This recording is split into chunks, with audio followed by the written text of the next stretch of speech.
Harvey Smith, the Executive Creative Director for Blacksite.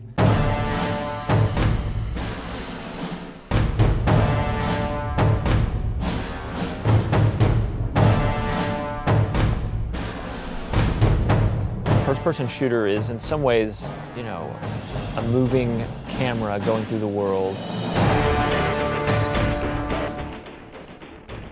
Yeah, so one of the things that's important for the game is environments.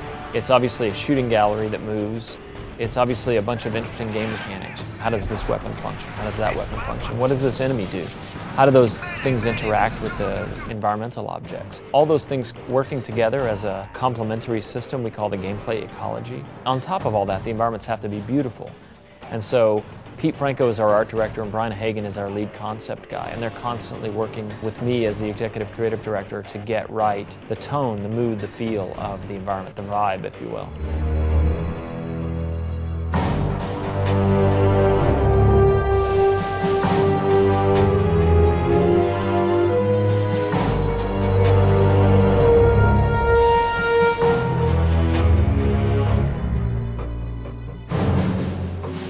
You know, one part horror, one part very familiar, one part alien, one part grounded real world. Like, what if I was moving through a small town with guns trying to protect the people who live there? Little details are important to fictional cohesion. The fact in a game that if you miss your target, you might hit a trash can and spill it out onto the streets. You know, leaping over chain link fences in a series of suburban backyards with broken toys lying in the yard. Those things are all important to our tone and vibe.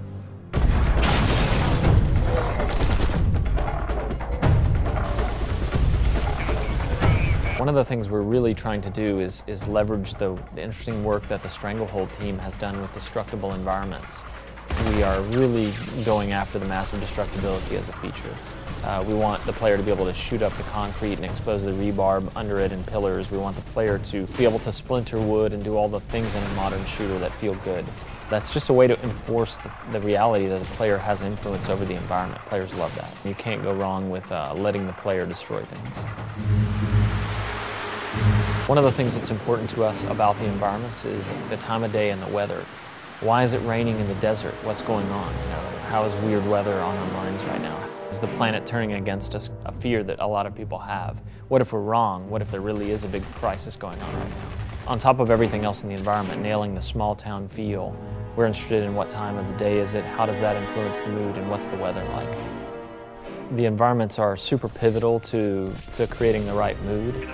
There's a classic phrase from fantasy and science fiction, which is moving from the familiar to the unfamiliar. There's just something more interesting about using familiar and unfamiliar elements combined together like that.